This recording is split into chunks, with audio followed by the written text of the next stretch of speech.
For our form drawing class this week, we are going to return to the very last form that we did before we were not at school.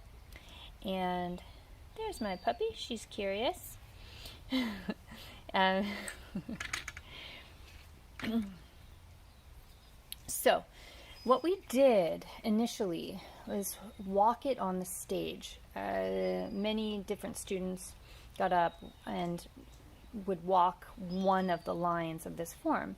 And we started with the figure 8 in the middle, and then the second person walked the next line while the person who was the figure 8 in the middle continued to walk that form. We had somebody walking around, then somebody who would take the blue, then the red, then the purple, then the red-violet, then the red, then the blue. You also had a chance to choose which colors you wanted to use. And this drawing I returned to every one of you in the packets that you most recently got. So you have this to start with, and I want you to start with this actual form and not drawing it brand new. And so I'm going to show you how we'll be drawing it. Then I want you to actually go out and do something with it, which I'll explain next after I draw it for you, overlapping this one. So we will all be doing this, and we will take the colors that we have and practice. This is not our final, of course. And we will start. Check that our pencil grip is good. We have our 2 on top, and then our tall finger is underneath resting. And this other hand is holding the paper, and we go this direction and around a couple of times, and stop.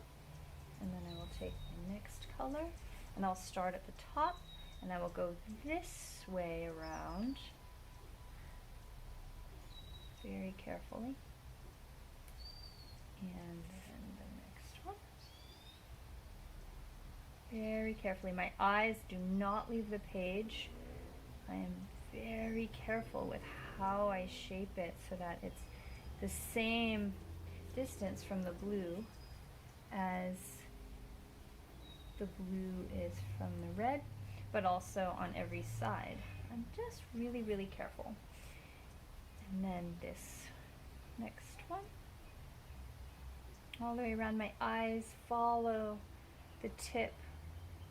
I never lose sight.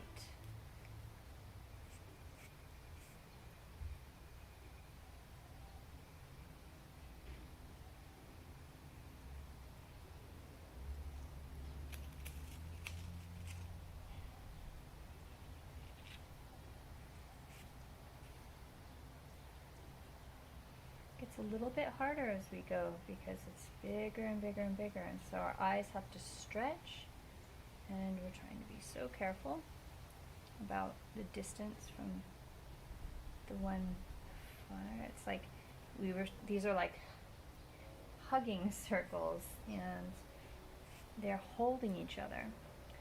And then the very last one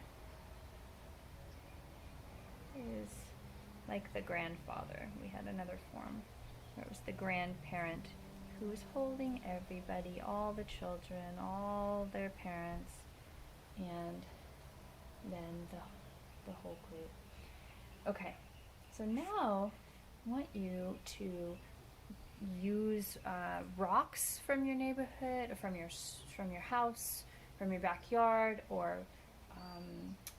bark or leaves or something. I want you to make some version of this, and maybe you only get that much made. You get a figure 8 and in each one of these, and leave it somewhere in your yard. So it's like you're creating a piece of art that's temporary for a special place in your yard that makes sense for it.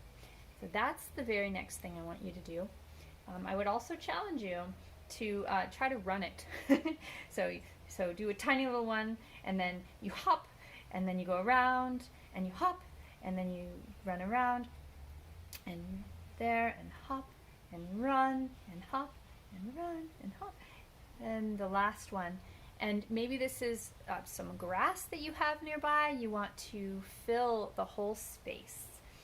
And then you get to draw it in your main lesson book. And it will be the next page in your green main lesson book.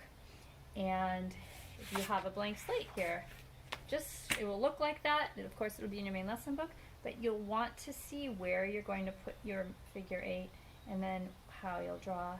And this will be something that you get to really put care into, and you'll use the colors that you want. I'm giving you freedom with that, and do a beautiful job. I look forward to seeing them when you're finished.